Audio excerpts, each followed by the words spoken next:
Kaixo, Oiana, arratsaldeon. Arratsaldeon. Aupa, Beno. Oiana, erloju hori zer da? Kilometroak neurtzen dituen horietakoa? Hau da, tigera eraman ebana. Bai, hori da, ezta? Eta horrek adibidez, igandeetan zenbat kilometro markatzen ditu? Aste osokoak. Aste osoko... Bueno, igandetan, ipintzen duzta zenbat orduko atxena behar duten. Abai. Ba, ez da, atxedena ere markatzen dizu beraz, ez da? Bai, gutxikora bera kalkulatzen da zenbat ordu loen beharko nitxun. Eta tarteka esaten dizu lo eindako hori nahikoa izan dan ala ez, baina hortarako lotan ere ipinitxauki beharko zeinuke erlojoa. Eta izaten da, Oiana? Nahikoa izaten da? Ez, permin eukitzen dugu eixago etxeko, bai. Denean kasu egiten diozu, Oiana, ordulariari? Ez tostaz esaten gauzak ez ditzutenak eitxean, nahi orduan ba... Ados. Zure azken entrenamenduan esate baterako zema kilometro egin zen dituen? Azken entrenamentua gaur goizan izan da, baina izan dira 11 kilometro asfaltoz, Mutriko inguruan dauzkagun auzo batzutara igota, orduan ez da izan entrenamendu lau bat, aldapekin izan da. Baina lasterketa azkena aurreko larun batean 55 kilometroko bat. Ongi, gozo. Egira, ondo. Pelotan sartzeko nahikoa. Oiana, lasterketa munduan aitzindaria zara, urte batzuk ere badaramatzazu hor, goren mailan. Nola eusten zaio lehiatzeko, korrika egiteko gogoari? Jo, ez dakit, hori da kaldera bat sarritan eitzen doztena, baina...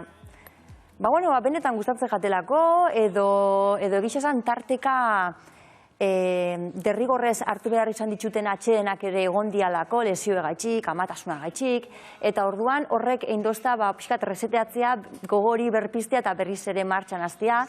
Ez dia izan 14 urte inungo paroi gabekoak, egon dia atxeden tarte horrek ere, hoxe, esan dako arrazoia gaitxik. Erlojuak agindutakoak, ez da? Bai, gutxi gora bera.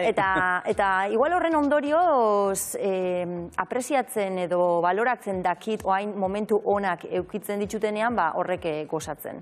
Aizu, Oiana, eta izaten da zailago. Horrara iristera maila hortara edo mantentzea? Mantentzea inungo barik, hombre, bai.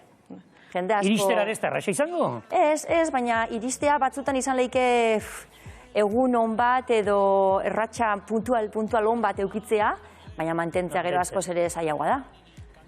Goian, ostras. Oiana, zure lehendabiziko txapelketa lasterketa irabazitzen nuela 15 urte pasatu dira. Gero eta hobeto zabiltza, hori diogu, otsailean Espainiako trail txapelketa irabazitzen nuelako 5. aldiz. 5. aldiz, Oiana?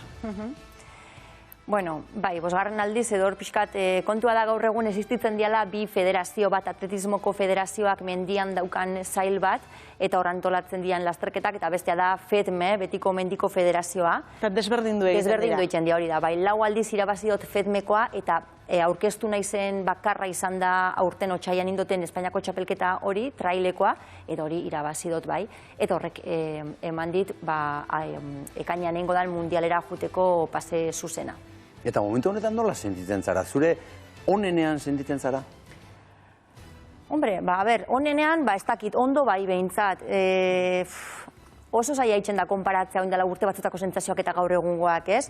Kontua da, ni konparatu edo eta pixkate saiatzen naizela fijatzen, oain dela urte batzuk neuzkan lehiakideekin eta gaur egun dauzkatenak eta aldatzen dijoaz, ez rotatzen dijoa asko. Eta zu beti hor. Bai, ikizan hor nago pixkat hor dandola txapa esaten dan bezala.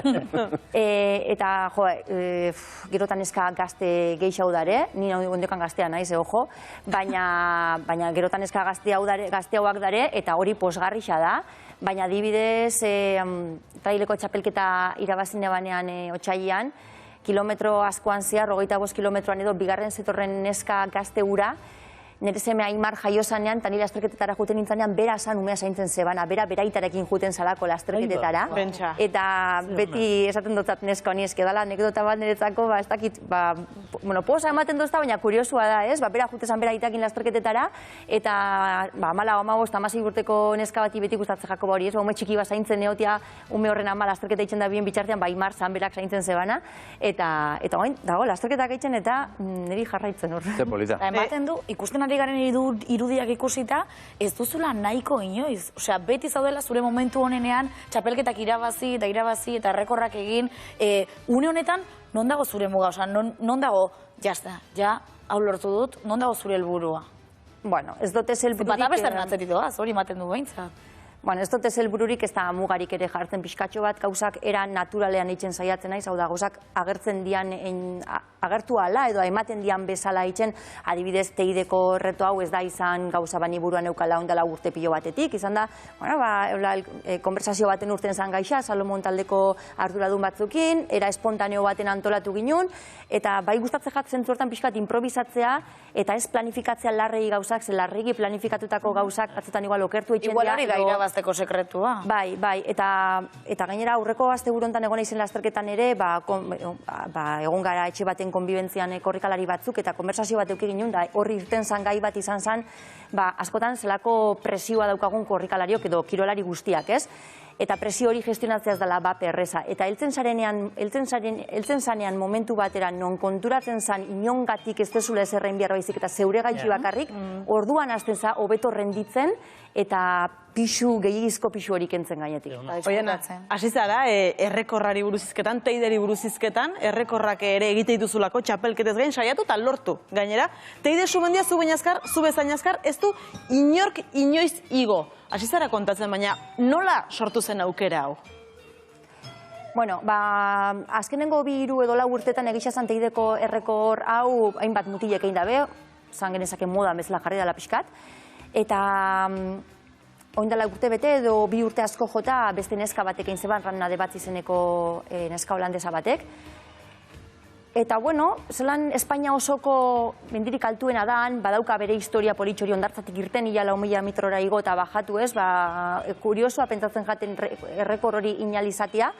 Eta, bueno, esan bezala Salomoneko pertsona bate menziona usostan aukera hori eitxia, dokumental bat edo reportaje bat eitxia horrekin, eta nik beti esaten dutzet, oso pertsona bat baldin badago erraz konbentzitzeko olako gozotarako nire. Orduan, oso zaila. Beretu egin zinen da, begira. Datuak emango ditugu, El Socorro ondartzatik atera, eta ilunpean, gainera ez da, hor frontalarekin ikuste ditugu, eta 3.700 eta 18 metrora igo. 54 kilometro, 6 ordu, 41 minutu eta 18 segundo. Horrek esan nahi du, aurreko errekorra baino, 20 minutu, hobeto 20 minutu azkarrago, iritsi zinela. Zugarria, ez da? Tartea handia da. Bai, baina hori adibidez, baitxa izan zen, reto baten aurrean, erronka baten aurrean jartzen zanean, plantamendu ezberdinak eukilik eitxuzu horri aurre itxeko, ez da? Eta bat izan leike, oso kontrolatuta eukitzea, hiltzen aizenean toki ontara, jun beharko nintzake honen beste denbora. Hori da plantamentu bat. Neri aldiz, beti, lasterketa normaletan eta olako erronketan izaten da, aldoten da nahin. Errojuari begiratu gabe. Bai, eta nire referentzia edo nire galdera bakarra izan zan adibidez, tontorrera iritsitakoan, niri grabatzen zegoen mutiari galdetu niola, zenbat denbora ni joan rekorretik bera. Hor bakarri, baina ordura arte, ni ez nintzen konsiente, baina ez nebalako nahi. Ez zenun galdetzen, ere zer referentzia, ez, baina, niri horrek, da norberaren burua lasaitzeko modu bat, ez da, ez dotelako nahi jakitzea da. Horrek, niri lasaitzen doztalako, ze agian jakinezkero denpora referentzia horiek raiatu eitzen naiz, eta haste naiz igual pentsatzen, ez naiz kapaz izango bai, eta nahi xautez jakitzea. Eta askotan esaten dugu, ondartza edo mendia nahiago. Zuk erakutsi diguzu hor biak aukeratu daitezkeela, eta baten hasi da bestean bukatu daitekeela. Bai, eta gitzasan ez naiz oso ondartza salea, baina egun hortan baino gogo gehiago ondartzara aiatzeko gutxitan euki dut. Aiatzeko. Irudiak ikusiko ditugu, onera lortu zuen Oianak Kortazarrek errekorra mendi lasterketa baten, errekorra ondartza batean.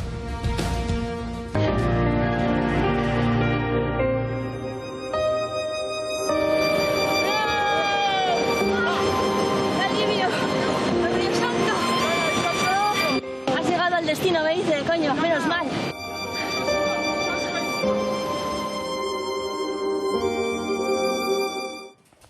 Bai, haze momentuak, ez? Tapa io do jetxe? Nik igo. Igo, bai? Eta hor ordulariari begiratzen diozu, zer sentitu zenuen ikusi zenuenean baietz lortu zenuela?